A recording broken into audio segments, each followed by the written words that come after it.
We're talking to the dean of CAA men's coaches coming into his 13th season. Now, Charlie, we look 13 years old, but he doesn't. What's going on here? I told him last night I think he needs to get a little gray up here. I tell you, when I had been the dean, I was almost white. So he still gets all dark hair. I don't know about that. I've let my hair grow out. Y'all see some of those grays.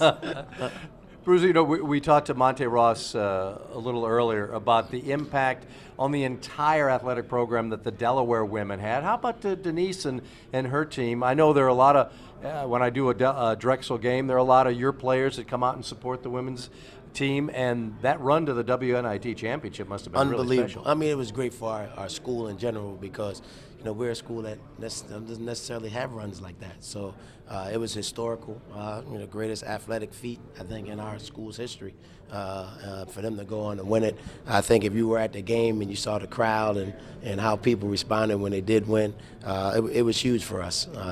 Their girls, they tease our guys a little bit. They got some nice rings. They show them a little bit. So, but it was great. It was phenomenal in what they did, and you know, it brought a lot of light to the department. And I think it got us a lot more fans, both men and women, to be able to come out to the games. You know, every year I've started this thing, I say, oh, Bruiser, I know you're going to play good defense, but what about your offense? I don't think we have to worry about that this year. I think you have one of the best perimeters, not only in the East, but probably in the country, and you're going to be looking at a lot of NBA scouts this year. Hopefully. Hopefully. You know what? We actually, though, we didn't shoot it very well last year. And with the same guys back, but I think we'll be a little bit better. You have a little addition coming back. Yeah, a little addition, hopefully. Nah, you know, we got our fingers crossed because he's one. I've told everybody, forget about him. Chris Fowles coming back as being a player who scored pretty much 15 points a game, but he's a good kid. He's had problems being healthy. Our fingers are crossed, and hopefully our prayers is that he be able to make it through the year, because I think he deserves it as a player and as a kid himself. He's such a great kid. But you know what he brings to the table, you know what I mean? People say to me, well, what do you think he's going to add? I said 15 points a game.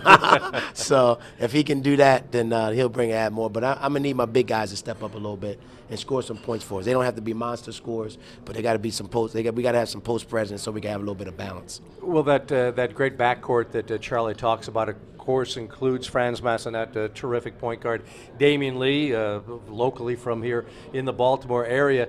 But is it safe to say that you have to lean on a guy like Darte Ruffin, who brings a lot of experience, but as you said, you need something in the middle and up front? I believe in post presence. You know, I'm not one of those guys that like to shoot a lot of three-point shots. I believe that you need some balance, especially at our level. You know, I think defenses are better. So if you're a team that shoots a lot of jump shots, teams just hang on you all night. The teams that are balanced, you get a guy that you can throw it in the post, and people start to help off you. Your shooters shoot better. They shoot with a little bit more. They're a little bit more comfortable in taking shots. So I've always believed in post presence. I've always believed you got to throw it to your big guys. You got to have somebody around the basket to be able to score for you. When you have that, you're a tough team to guard. And hopefully Darte, I got a young kid, Rodney Williams, a freshman, who I think got a chance to do the same type of thing. And Kasimbe and Beef, he'll be a little bit different scorer than those guys, but I think he'll give us a little bit of scoring on the post. You've never been known to take it easy on your guys. I don't think your schedule's going to be real easy early. You open the year up with UCLA, I think. So talk a little bit about some of the teams you play early. Well, honestly, we're playing UCLA because I always wanted to coach in Pauley.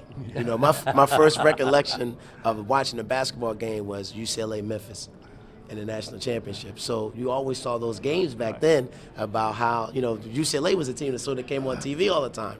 And so I said, you know, let's play in the Pauley. Let's see if we can play in Pauley. So so that's one of the things. But we're in the preseason in IT. Elon, who's going to be in the league next year, is our opening round game, along with Canisius and Rutgers are in our bracket. So, you know, we always try to play a challenging schedule. We try to go out and play as many people as we possibly can. Hopefully this year we can win a few more than we did last year. Also mention this to Monte Ross because in terms of geography, it's a very good fit to have the men's tournament here in Baltimore. Richmond has been a great host for a number of years, but how important is it for you and some of the teams that are a little north to have maybe a little better location, particularly knowing your fans can get here much, much easier? I actually thought, as I always said, I thought the people at Drexel actually traveled well, even going to Richmond. So it'll be even better coming here. I mean, this is short drive, short train ride, short car ride. You know, I lived in Baltimore for 2 years, so I still got a lot of friends in the city. So, but I think it'll be great for us, for the Eastern teams. And like I said, I've always felt that those Drexels really traveled well. Even when we're at Richmond, it'll be much better, even in Baltimore. And I know Damian Lee's probably already getting tickets ready for family, right? No question about that. Bruiser, thanks very much and good luck this season. Thanks for having me, guys. Bruiser Flint coming into his 13th season at Drexel.